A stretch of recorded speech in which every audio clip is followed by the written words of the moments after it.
look out, because this month our theme and film are very kawaii, which I've been told Wow. by Google means scary. Um, yeah, welcome to Off the Books, where this month we're doing horror in March, um, and we're talking about Kwaidan. Kwaidan. But yeah, this movie's Japanese, and we're two people that speak primarily English, so prepare Yes, for a lot of Kwaidan. mispronunciations. It's Kwaidan. I swear. Okay. Um, Okay. It's quite again, according to Google. You Um, should try Bing just in case, maybe they might yeah. So I deep apologies if we butcher any names, or titles or anything of the sort. This is a very early horror film, a very long horror film by one of the masters of cinema in general, and definitely one of the masters of Japanese cinema. hmm Masaki Kobayashi. Is that how you would Yeah, say it? Kobayashi. Kobayashi is Kobayashi. definitely how you say it. Okay. Um, I've only seen one of his other films, and that movie being Harakiri. Pronounced seppuku. Well, it's titled seppuku in Japan. Awesome movie. It's probably one of my favorite movies of all time. Right now, it sits at number one on the greatest films on Letterboxd, which Yep. I don't even have a personal disagreement with that Yeah. because it deserves it. Um, yeah, and also the Human Condition. I have not seen. I do plan on seeing it eventually. Don't worry, people that are big Kobayashi fans.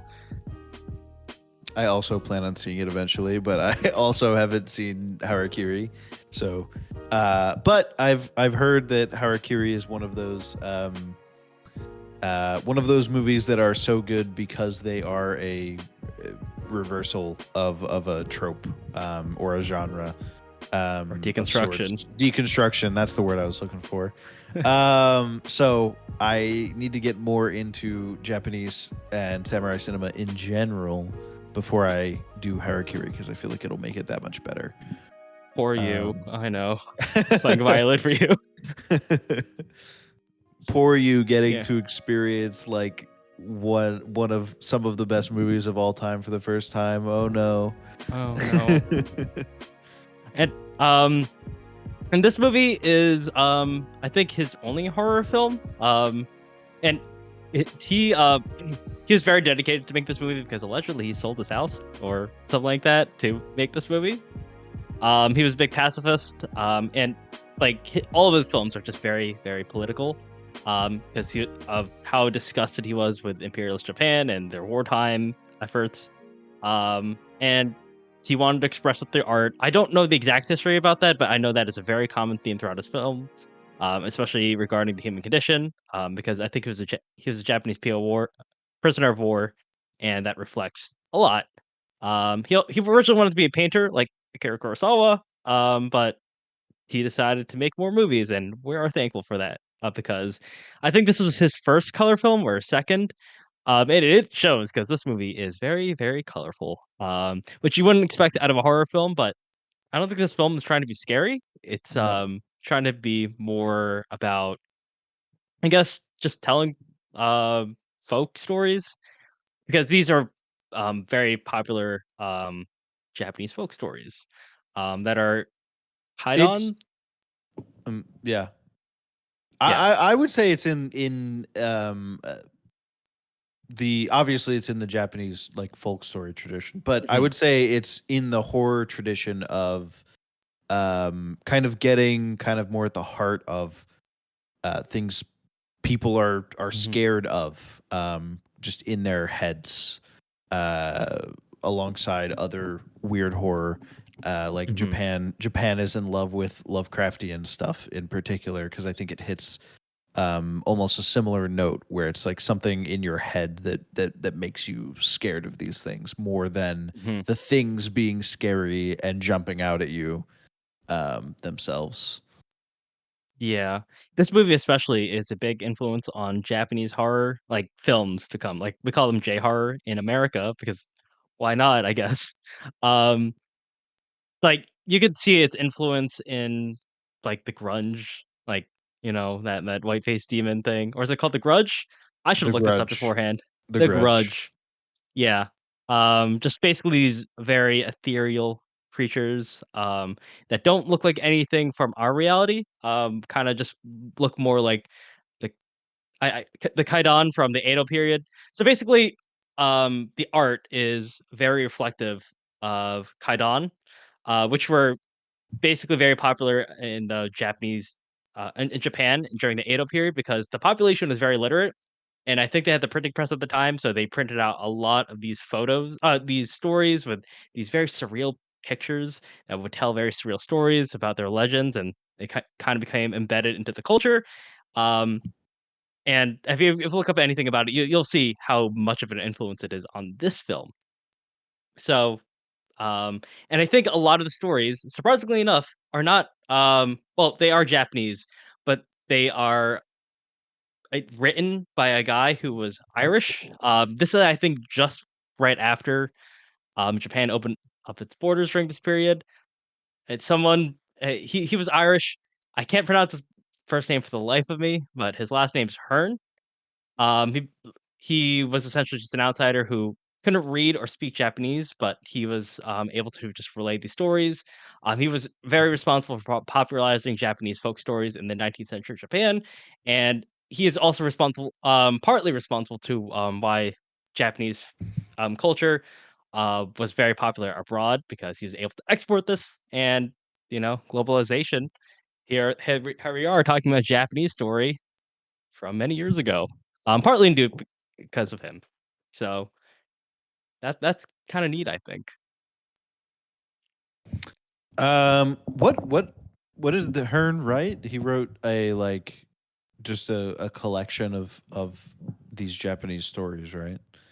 And Yeah, I that's what Kobayashi was adapting from. yeah. I think it came out in 1904. Let's look at the Wikipedia page. It's called Kwaidan: Stories and Studies of Strange Things, released in 1904. So yeah, I think he adapts two of the stories from here, and then he got the two other stories from a different book.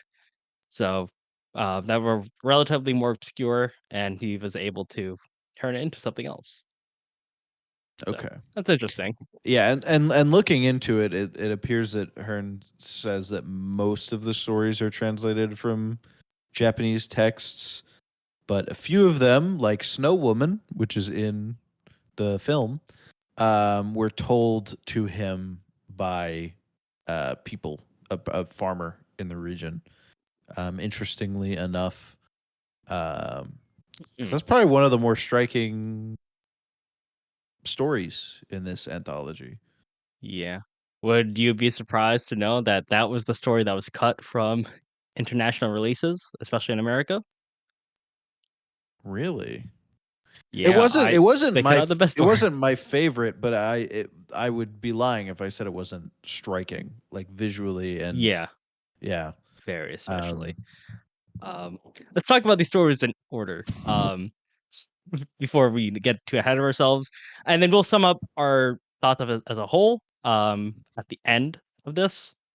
So the first one up is Black Hair, which was adapted from The Reconciliation and The Corpse Rider, which appeared in Hearn's collection Shadowings, which was released in 1900. So essentially, this just tells a story about a samurai who divorces his poor but honest wife for someone with more wealth. But he quickly realizes, I think he goes to Kyoto, that the marriage is very unhappy and it's not what he expected. So he basically just tells his second wife that he's now married to that he's leaving. The wife is very upset with this and tries to make him stay, but he just stands his ground and says no. So he returns home, and the first wife, there's a little bit of tension there, but they make up very easily. They say that the first wife is just very honest and basically held no grudge, and they reconcile. Then they sleep together, and then he wakes up next to a rotted corpse. Oh man! And then he starts looking around. He's trying to escape the house, and he starts rapidly aging. The house becomes dilapidated. His wife's hair attacks him, and then and it ends. So this is the first story. I mean, what did you think? I thought it was okay. Uh, Once it got going, I really enjoyed it, but I felt like it took a while for me to get into it. But I really the whole ending sequence after he comes back, I think is really well done. I really Yes. enjoyed, and it also gives you quite a bit to chew on. Obviously, these are all folk tales, and they tend to have some kind of Hmm. moral or message. Yeah. And this one is clearly about regret. Yeah. He ages very quickly at the end, and it's like, oh, he didn't get to go back, or he went back too late in his life and his wife's life, and he's paying the price. Yeah. I also thought the same. It was like it was good. But it did take a little bit of a while to get going. I'm just like, where is this a horror film? Where's it scary? And then, once it does get going, I'm like, all right, this is gonna get good. This is getting very scary. And then it ends. Yeah, Like, damn. But, like, I will say the direction for this one story, I was, like, fully on board because, like, these effects do hold up, and I do hate to rail against CGI because CGI obviously is not inherently bad, but the way that they had these practical effects and all the makeup and stuff, it really does hold up. And I think this is probably the less absurd of his, well, not absurd, less strange, out of this world. Like, this is the most grounded one, I think, up until the very end. yes. It the colors really do pop. It's very, pastel-like, and I don't know what season this takes place in because each of the stories takes place in a different season. I I mean, it's definitely not winter. It's probably Hmm. spring or something. 1 in 4 chance. Yeah, Um, I would imagine they go in order. No, yeah. What comes before winter? fall. Summer? Fall? Oh my god. You didn't hear that. um, because I mean we know the woman of the snow is probably winter, Winter. but uh, yeah, no, Yeah. the direction was excellent, especially in the ending sequence. Oh, yeah. The use of the different angles to like really kind Yeah. of help you get and understand the fear that he's feeling even more than just the performance, which also was Yeah. honestly surprisingly good. Yeah.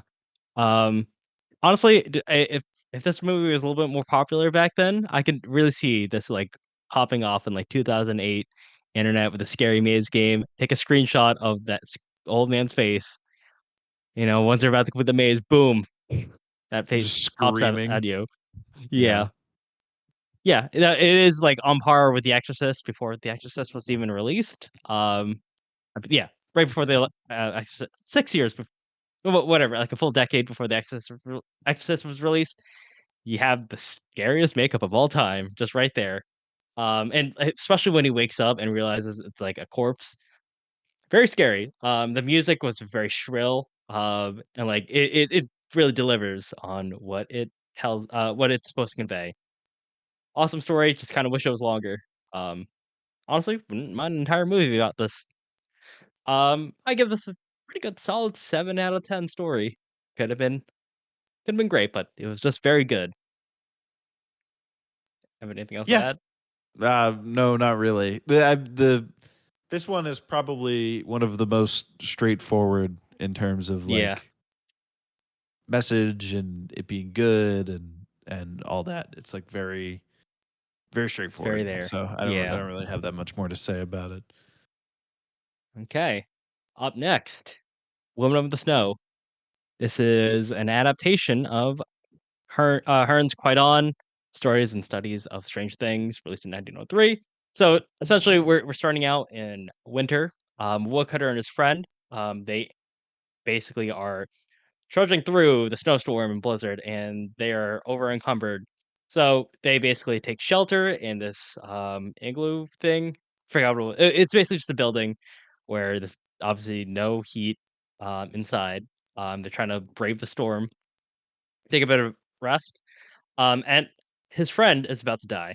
Um, but then the Yukiana spirit comes in and essentially just kills his friend. But as soon as the Yukiana looks at the woodcutter, whose name is Minokichi, she spares him, saying, "Man, you're cute. Let you live, but don't you dare tell anyone." And he doesn't tell anyone for a while because he lives. He just sees his friend die. Kind of doesn't really mention it ever again. No funeral for him or anything. But he lives. He lives the rest of his life. He marries he marries a woman that he meets. Um, and then he has children Who with her. who mysteriously looks like the spirit who he who we saw before. See, I didn't catch that You really my didn't first time. catch that? She looks No, it's she looks very similar. I'm pretty sure I would assume it's the same person, but she might not be. no, no. It was, It but was? like, Okay, cool. I was yeah, afraid I was being racist there for a second, because no, no, no. See, you that were was the like, "You twist. didn't No, I this. didn't catch it?" It's like, "Oh god." See, I didn't catch it. No, no, no, no. Don't Okay, worry. No. okay. Unless they cast a different actress, but yeah, that was. Well, I guess we're getting ahead of ourselves here. But basically, um, he marries this woman, who may or may not look a lot like the woman that he saw many years ago. And as they have settled down, they're chilling by the fire. Um, and I think it's very important to note that three women kind of look on, it's like, wow, this woman does not age. I wonder why. Because as they are chilling inside a house, the man starts to notice his wife in a different light, literally a different light, because it just. I think this was like a very well lit scene, and then goes straight into this igloo, this blue light, and it shows. Whoa, this woman looks a lot like the ghost spirit that spared my life and killed my friend, who I still never mentioned. And then the man laughs about it and goes like, "Ah, yeah, this woman came in and killed my friend, and I didn't really care. And then she came after me, didn't care enough to kill me, and whatever." Then the ghost gets very angry because remember what I told you? Don't tell anyone, and look what you did. Um, so after that happens, the ghost gets very angry, and she's about to kill him, but he doesn't because they have children together. But warns once again that he better treat them well or else. And the ghost leaves. And Minukichi still shows love for his wife, places sandals outside in the snow, and then the sandals disappear in the snow, showing that, even though there's some bad blood between them, she accepts him and the Yep, sandals. yep. It's probably my favorite of the stories, to be honest. It's visually striking and interesting, but, I don't know. The very end just intrigues me so much, which we'll get to eventually, that even though I I also don't think that story is especially great. I think it's good, and the Mhm, ending is very striking for me. But for this one specifically, uh, I loved it visually. I thought that mhm. I I I didn't look into how exactly they did it, but the way that they made the actress look like this winter spirit, Mhm. looked really good for the time. Um, yeah, I mean, just again, just kind of a good story. I don't really have that much to say Yeah. about it. Well, okay. The thing, which really struck out to me was like the sky having eyes, because like this film really takes its inspirations on its sleeve. It makes sure that it's very artificial. That this is basically like it was filmed on a stage, and it really shows. Um, and it's very colorful. I think the main colors of this one are just very white and blue. Because it is winter. And it is just very interesting to look at, and we'll be saying that a lot, but, like, we do also have to emphasize that this movie, for all the faults that we're about to give it, for its time, it is looking very well ahead of its time because it Yeah. is just visually striking to look at. Um, and I remember you talking about this movie before. Why did the guy talk about it even though, being spared, you're almost at the edge of your life, being spared, and then talking about the thing they were not supposed to talk about? I just kind of attribute it to like folk logic because people in folk stories do not typically they're not really the smartest. Well, it So, also seemed like based on the way that it was delivered, he delivered it as if he forgot, kind of like which is very hard like to forget. he's like remembering this time when he almost died suddenly. That's what I felt from the delivery in Mm, that specific moment, which I did think was for the best. I had also like also some of the filmmaking, which albeit this is probably to give it this like folktale feel. Some of the filmmaking made it feel almost as if their life together was kind of an illusion to me. That was kind of the oh, feeling I got. And again, I think probably that was supposed to more evoke again the folk feel, the folktale feel. hmm But to me, it kind of evoked the feeling like this spirit was almost playing a trick on him, especially hmm because he told her, and then it seemed like they were back in the place where he first saw her.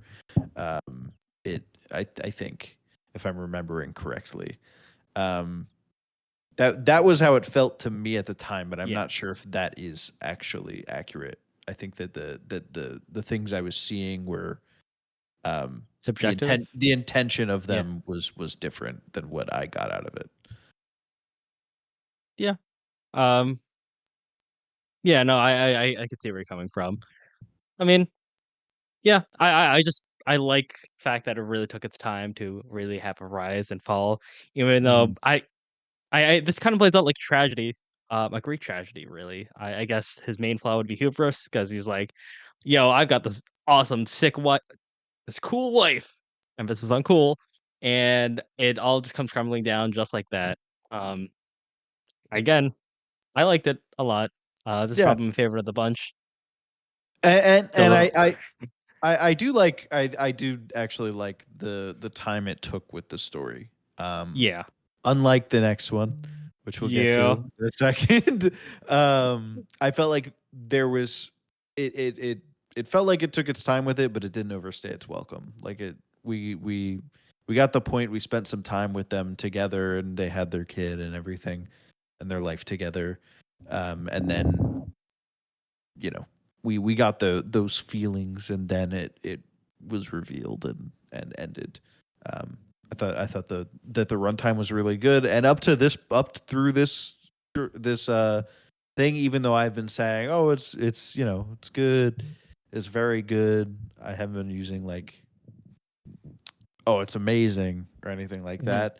Even though I've been saying that up to this point in this 3-hour film, I have not. I remember not having to like think about how much time this is taking. Like it was really mhm, well paced altogether. So far, up through the mhm, second story. We'll get yeah, to it. But yeah. yeah. Intermission hits, and you're like, "All right, this is a good movie." I mean, up to this point, up until intermission, I also thought the same. Like, "Yo, this is pretty well edited. I don't really feel the runtime." This is And sailing. then, We're sailing right through these stories. We're sailing through. It's great. And then we get to Hoichi, the earless. yeah, Earless Hoichi, which was adapted from Hearn's Kwaidan, though incorporates aspects of the Tale of Haiki, the Haiki that are mentioned but never translated in Hearn's book. And it starts off with a battle. The prologue, I like to call it the Tale of the Haiki.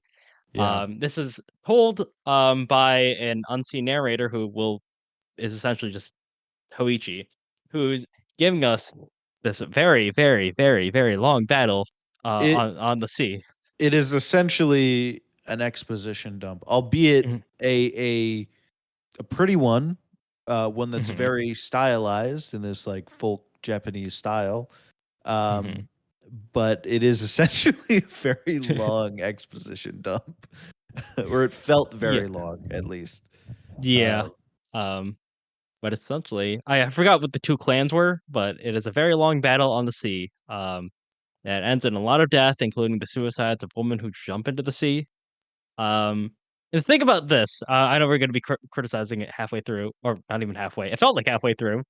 I don't even know the runtime of this, but essentially, I I think I pointed this out, but again, I primarily speak English, and I don't have much experience with Japanese poetry. I'm assuming that this was supposed to rhyme or something, because when you're relaying the story in this kind of Japanese prose, it kind of gets lost in translation. No matter how nice the subtitles are, it's not going to convey. It's like listening to Shakespeare in a different language. It's not going to really hit. So when Huichi is narrating the story, he's like sing-songing it or kind of doing it's not speaking it. He's playing the biwa, Hmm. and he is playing it for a very long time, and he's singing it, and I'm just like, okay. Nodding my head. Wow, this is going on for a while, and it's still going. But yeah, I don't know. I don't speak Japanese, so it didn't have the full impact on me. Yeah, Anyway, there's some beauty to it for sure, but the beauty and the lyricism I think is lost in translation very easily. mm, Very tough to keep across languages for most things, poetry yeah. and music and things like that. And continuing. So basically, this is revealed to be told by Huichi, a blind man who plays the biwa. He's an attendant at a temple, and he's very renowned for telling this one story over and over and over again. Um, so he's not very well respected, but he's just like kind of tolerated there. So a ghost samurai appears out of nowhere and goes and starts asking Huichi, "I really like the way that you play that biwa and the way that you tell the story. Hey, you can. I want you to come along with me. I want you to start singing at this one house or at my house." And that essentially just leads to Hoichi leaving without explanation, and this goes on for a very long time as people are like, where do you go at night?" "I don't know. I won't say." For a very long time. Eventually, the people at the temple are very fed up with this because it's at a storm and they're very concerned for him. So he's followed by a few friends, and it's revealed that he is citing this very same story again to a bunch of ghosts, the ghosts that have fallen in this battle, and his friends are very upset with this, and they try to drag him out. And Koichi starts fighting back, but he really can't do it. He's dragged out. So the friends bring him back to the temple, and the priest tells them he's in danger. Um, and basically, if he does it a few more times, I think even maybe the next time, and finishes up the story, they will paint. They will essentially kill him or something Mhm. very terrible happening to him. I think maybe enslaved. I don't remember. Um, so the priest tells him it's a danger, so they paint on his body. They paint on his body a few symbols. I think it's like a poem. A few Uh, symbols. They're a all lot of over it. his body. Yeah. Yeah. Literally, covering his entire body. So this is called the Heart Sutra. Um, so they start painting that all over his body. Um, I don't know what the significance of this is. It's like the symmetry of it and everything. But, oh no, Oh they no. forgot his ears.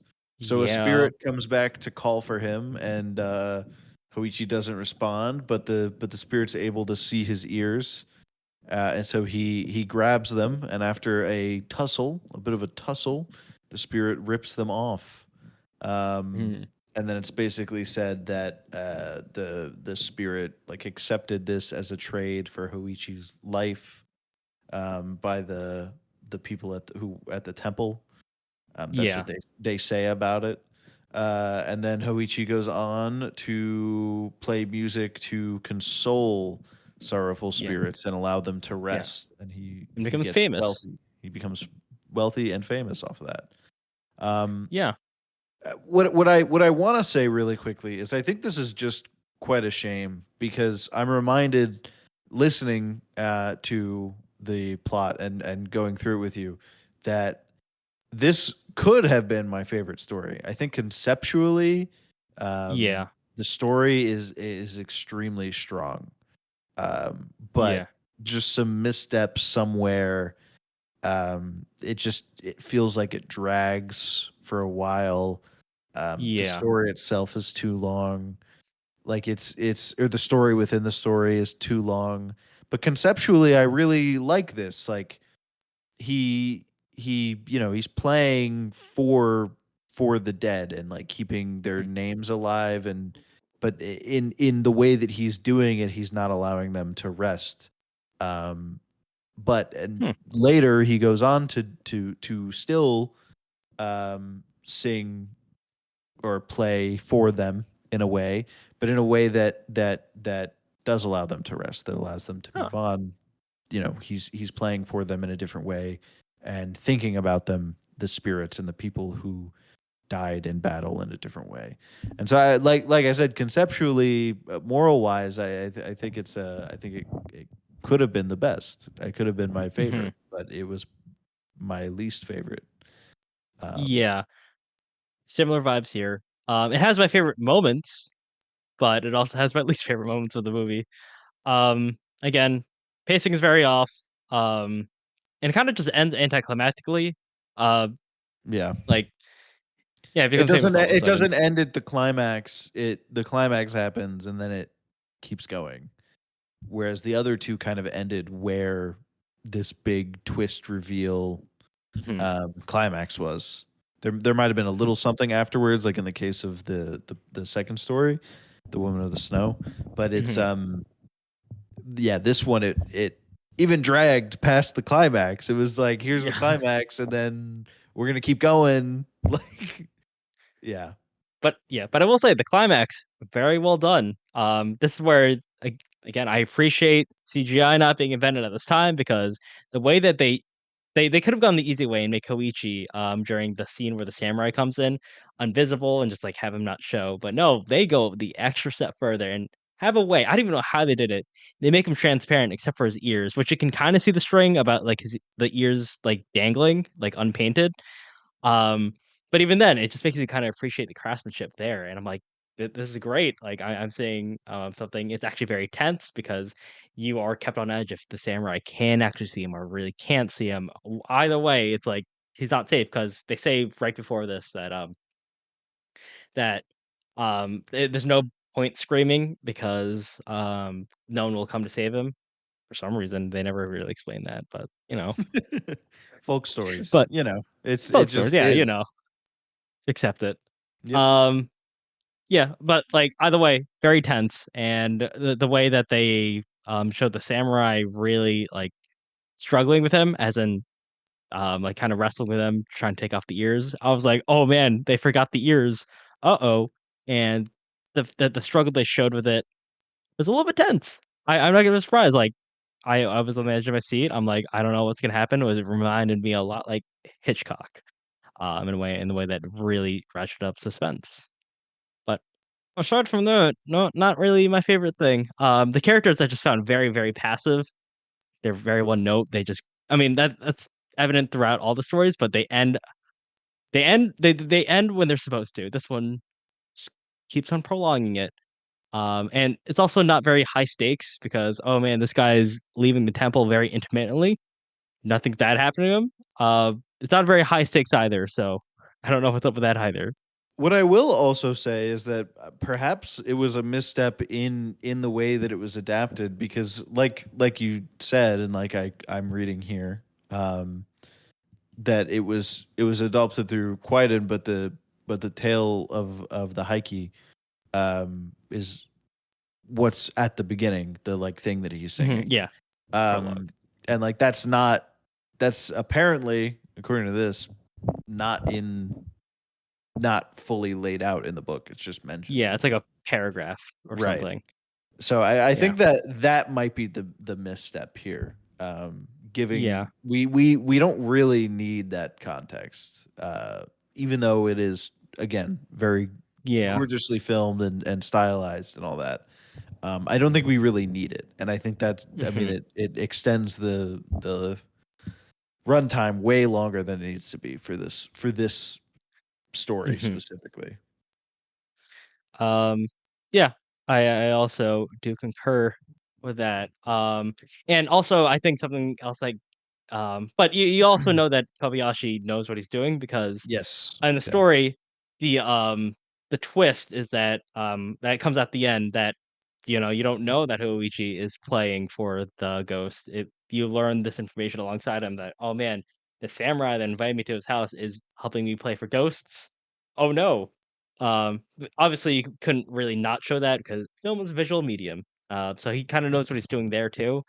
It's just, I kinda disagree with him showing the prologue. I don't think they should have been cut for time, but really just truncated at least, or maybe not really show the Yeah. entire thing. Maybe if I learn Japanese, I'll appreciate it. I'm not one to say. Yeah. I think with the prologue, definitely something else probably should have been done. But even I keep bringing it up. Even in the way it was filmed, he knew what he was doing. It's just Mhm, it doesn't. I feel like the main problem is that it doesn't serve the plot, mhm, the story. And at this point, we're 3 stories in, and it's just something about it. It was the only one where I mhm. really felt the runtime. Yeah. Alright. I don't have anything to say about that. It is a mixed bag, as we said. Least favorite one. And the very last one, In a Cup of Tea, which is probably the weirdest one. This one was it adapted from anything? Yeah, it was adapted from Koto, Being Japanese Curious. Oh boy, with Sundry Cobwebs, 1902. So basically, this is just a guy. He's a writer. He accepts a visit from his publisher. And when he goes to get a glass of water, or sorry, a cup of tea, he sees a face, which I don't know. I laughed at this when he saw him there. And he's like, "Oh man, that's weird." He throws it away, tries to drink it again. It's back. He throws the cup on the ground, and then gets another one, and he sees it. He sees the face. He's just whatever. Drinks it, because it could just be chopped up to his imagination. Who knows? Then it starts appearing again. This time as an apparition that only he can see right next to a clock. No, first it was in a cup of tea, and then next to a clock, and it really starts haunting him. And he tries to tell other people, like other actual human beings, to see him. He's not there. He starts sounding an alarm saying that there's an intruder. They go on this very Scooby Doo esque chase scene. It's not there. So he just kind of ignores it. Then 3 ghosts appear and say that he's about to be dragged out tomorrow and killed. And he fights them for a very, very, very long time. And supposedly he defeats them, but then they are unharmed. Uh-oh. So then the publisher comes back the next day trying to figure out where he went, and then, I think it was a worker. I don't know the official name for it. She screams and runs off, and the publisher looks at, what she was screaming at, and it's the guy. He's trapped in this water pot. Full circle. This is, this is definitely the shortest one.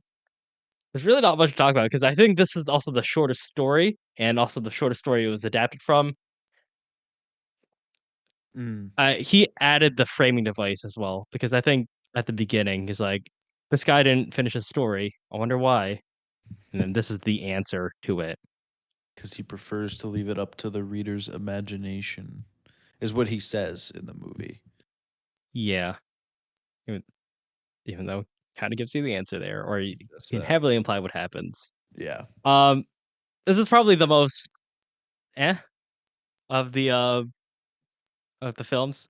As you can kind of tell that, we kind of really like the first half more than the second half, Yeah. because this was like 30 minutes.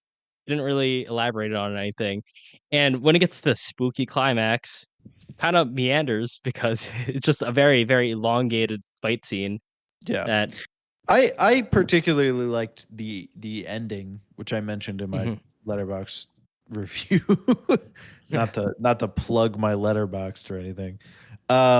Because uh it kind of the whole point of these folk tales is that these stories are told by people who are seeing things on the periphery, or however you would want to say that. Mhm. And this, you know Mhm, this ending, there's this creepy thing that happens just like on the periphery that these people um see, and they run away. Whereas I feel like a lot of folk tales are based off of things that people think they see or think they hear, tricks played on your eyes, things like that. And then to mhm, end this story with something like that that could be a trick played on your eyes, I think is really interesting. Like, like we said before, when he saw the apparition in the tea, and he like tries to get it to go away first because he's mhm, like, "What? My eyes are playing tricks on me. They must be." So he like tries to get it to go away, and then he looks again, and he still sees it, and he throws the whole thing away. mhm. Um, yeah. Anyways, I just really like that as like a this is, you know where folk tales come from. Huh, interesting. Mhm. Um, I didn't read that much deep into it. I just thought that was the end. But I think what you brought to that was a very interesting thing to bring up. Um, yeah, I don't know. For me, there wasn't anything special in this. I felt like this was probably the most tacked on story because it was the shortest one, had the least amount of characterization, and probably the most amount of filler because this one didn't have this one didn't try the most. Is what I would probably say because Um, if the first 3 stories had an elaborate set with some very elaborate, like, hand paintings that are very intricate and detailed, this one, I don't recall there being anything, and it feels really terrible of me to be like, "Yeah, all these paintings are great, and this one wasn't." But I just don't remember anything from it. Maybe there was that fight scene that had, that played with angles and shadows and lighting, but, Mhm. I don't recall anything just, popping out to me visually, and especially when you come off of the first 3 stories that, while they have their own different flaws, they probably are very striking visually, and that's been the consistent theme throughout. This one, I can't remember anything that's been visually interesting. Maybe the costumes, but all the other films, other stories had costumes in them, so I really can't even say that. So I don't know. This is the one story I kinda don't have anything to say about. Probably the least to say about anything. Um, I mean, the fight scene was kinda cool. It went on for very, very long. As I said, the pacing out the window. Um, but it was fine. He did better action in Harakiri, which, if you haven't seen that, you should definitely watch. But I kinda just shrugged my shoulders at this one. It kinda just ends on a, kind of a forgettable note. Doesn't have anything that I would say is too memorable. Except for the final shot. The final shot, awesome. And that's all I really have to say about that story. Kind of a very anticlimactic note to end on, but this was also a very anticlimactic story to end on. True enough. Yeah, there's not really much else to say about it, to be honest. And also, like, there's not really that much connecting the stories, so there's not really Yeah. a bigger The note to end season. on as far as like, oh, this is what the meaning is of putting these stories together. He wasn't really didn't feel like he was trying to Yeah. say all that much broadly. He was just Yeah. um Do you know what season this is supposed to represent? Eh, if it's in That's a order, guess. then it would be summer, but I'm not sure if it's in Well, I order. mean, guess he had a lot of fun outside fighting those spirits. I don't those Teenage Mutant Ninja Turtle colored spirits, I guess. I'm really Well, not sure. yeah. Well, I mean, okay, we can kinda tie this all together. So as a whole, I thought this movie was good. I know we sound like we're very unenthusiastic about the second half, but, anything after intermission, but I think it is slightly more than the sum of its parts. I like the first 2 stories especially. The 3rd one had some great moments, even though it is in this package that I, um, don't particularly enjoy. Um, and, 3 out of 4 ain't bad in a way. Um, I Yeah, I gave it a 7, a very strong 7 or strong 3.5 on Letterboxd, and I still do stand by that rating, because it the it's not the story you tell, it's the way you tell them. And even though I had my faults with them, the direction is just sublime. This is like what Japanese cinema is all about, and I could see someone who is culturally Japanese getting so much more out of it than we are from this, to be honest. But Someone who's culturally Japanese getting more out of Japanese folk stories? No yeah, no way. way. Absolutely. I'm sure Japanese people get just as much out of like what, Mark Twain as we do. Yeah, exactly. um yeah, I agree. It's I gave it about a 7 too. It's not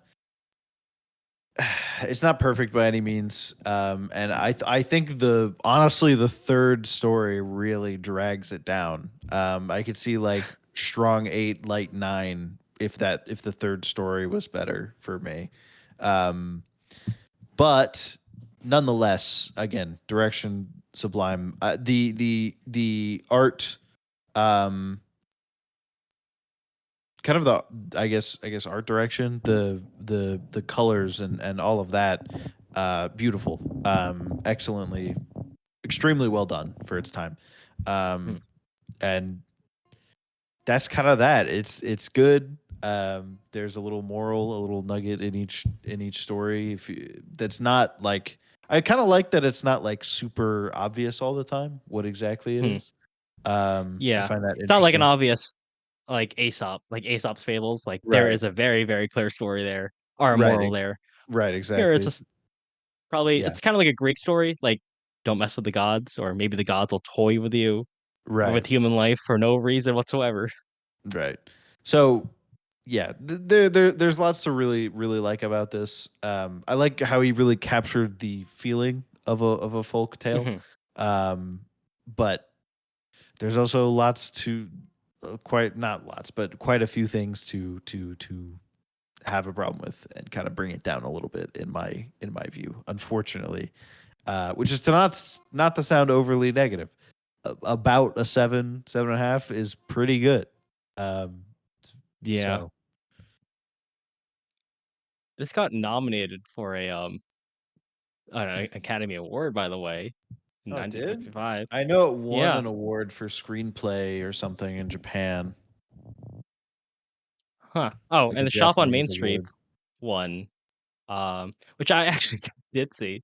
This movie is like often forgotten nowadays, but I really don't. It's in the Criterion Collection. Um, Yeah. I yeah, mean, when it shows like pretty good it's the direction of one of the greats at kind of the top of their game, even if I think that there are other yeah, aspects of this that aren't up to par.